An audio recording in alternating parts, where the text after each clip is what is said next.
Hello gainers, I'm Ralphie and welcome to my channel called Fitter Philosophy, in which I just share of some practical experience-based wisdoms because we all have them to share in some form.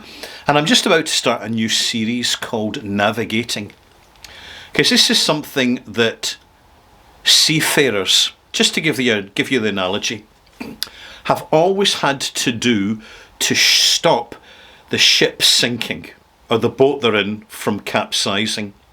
They need to navigate the waters, get a forecast on weather conditions, decide whether to sail or not to sail, and if they do sail, they need to know where they're going and how far away they are from where they need to be or where they've come from. It's as simple as that. In the modern world, we take navigation very much for granted because you have global positioning systems, GPS, and electronics which literally will pinpoint our location.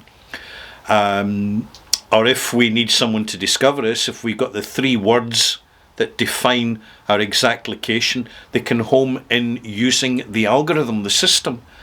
So we don't think too much about navigating, apart from navigating in the supermarket when we want to buy ice cream and other sweet goodies, because we are custom bred to do so by the system, to generate addiction and all the rest of it. But anyway, that's for navigating. That's for another navigating video, navigating modern food. So I'm going to start this by giving a few observations on navigating around different people. And we'll start with bad people because it's a good place to start. I have this theory that, and if this is from observing my communities over the years, that 1 in 10 people are what you would termly call generally bad, but not extremely so. So 9 people are generally good, and 1 person will be outstandingly or notably good. So when you ask someone in a community, can you name a bad person? They'll probably name 1 in 10. Maybe, depending on the calibre of the community and how polite they want to be, they'd name maybe 1 in 50. But you'll always get a name there. You always get a name. Bad people tend to be noticeable due to their negativity, their high level of criticism, their disparaging negative remarks about others, their negative behaviour towards others, their aggressive language towards others, whether they're prone to be either too cold or too hot, so too shouty or overly silent. And what they're doing is just manipulating those around them for their control. And probably to address their own insecurities. But I reckon it's when you get to 1 in 100 that you're reaching a bad person who's the grade of school bully. 1 in 1,000, you're probably looking at someone who is in the military, police, or in finance or politics. That tends to attract a lot of psychopaths and sociopaths. Because of the rewards. And then you've got 1 in 10,000 who's probably borderline murderous psychopath. Now, this is just a generalisation, but I'm making a point here in that the majority of people around us are not bad people. They're ordinary folk living ordinary lives, and therefore genuinely bad people, you tend to spot them quite quickly through personal interactions or through feedback from other people whose opinions you trust. I'm just going to give you one working example of a negative person that I encountered. And this was in a motorcycle club, a little kind of group, raising money for a big adventure. And initially, person, all very observational, a very clever person, smart person, but doing nothing with their lives. And you gradually became aware of this frequency being generated by them, which nobody wanted to talk about, but everybody was aware of, but it was just played down because it was a distraction from the mission. This then amplified dramatically to what you would call bad behaviour, which is an action which is in your own interests, which hurts and affects and damages others for no legitimate reason. It was fascinating to observe it. It was just a psychologist's dream to observe this person, because you could see that throughout their lives they'd never been able to escape themselves, and they'd never really tackled their negativity and badness directly to turn themselves around. In other words, they'd grown uncomfortably comfortable with it,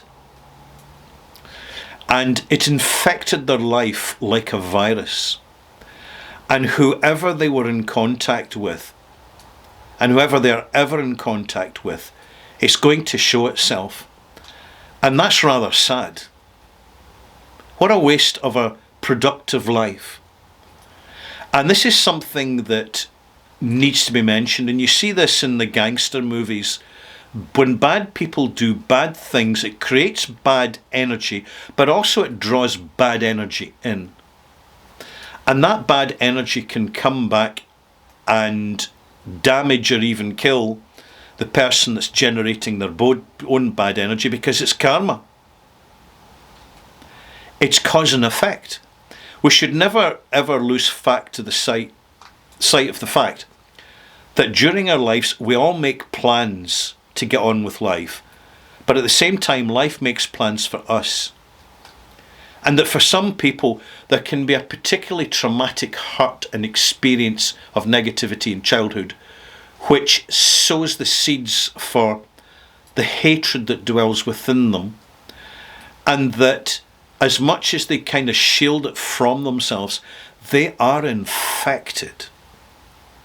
And it's really useful to observe this and to spend time observing people in that situation, because when you look at the flip of the coin, so to speak, and look at good people can get hurt, but it's the way they deal with it. They don't harbour the bitterness and resentment that a bad person does. And that bitterness and resentment is perpetuated within the bad person because they are empowered by it in a negative sort of way. They don't have a lot of friends. They do have more enemies. But most of all, they're just, when they die, they're simply not even missed, apart from the occasional disparaging comment about what a horrible person they were. And then life moves on. And we all do bad things now and again. And it's always good to get the experience of doing bad things, actually, because it gives you a point of reference. Not just an intellectual one, but an emotional point of reference. You know, when kids steal, it's actually good that they have, so long as it's not too brutal. And stealing is a bad thing. But it gives them a point of reference as to what theft is. And then they understand when they grow up and they're paying taxes, to what extent it's amplified against them.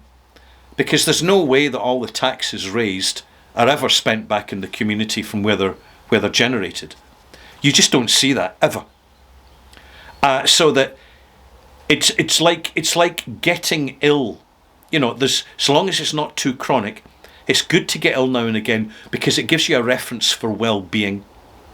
It's good that children will steal small things, petty things, because it gives them a point of reference as to what honesty is, the value of honesty, and the currency that an honest person gains for themselves over time.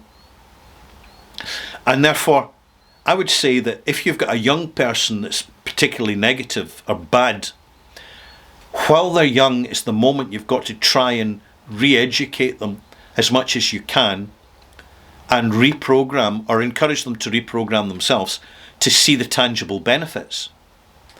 Because it's really the only way of stopping a life ultimately being ruined or being overly obsessed with material things which provides cold comfort. in absence of meaningful human relationships. But finally, you've got bad people that no matter what, whatever, they will be bad. It's in their DNA. It's literally the way they are programmed. Bad people can be useful because they're easily manipulated. They're the sort that put themselves into positions where they can be blackmailed. And therefore, they tend to make good politicians, whether they be fixed up with accusations of paedophilia or accusations of using prostitutes, infidelity within the family, stealing items and having it recorded.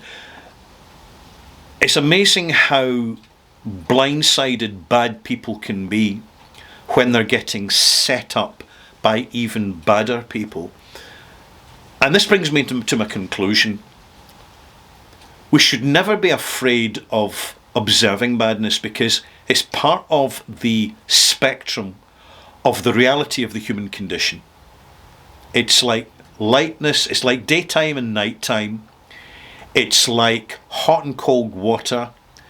It's inevitably going to be there, and it's understanding bad people helps you recalibrate the value of good people and having good people in your life, which literally can amplify your quality of life.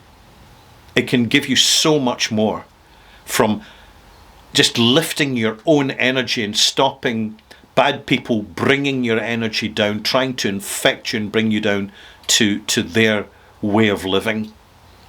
And there you have it. That's really all I have to say. And thank you for watching. Subscribe if you like to, if you want to, leave a comment, and I'll speak to you soon about another form of navigating. Bye.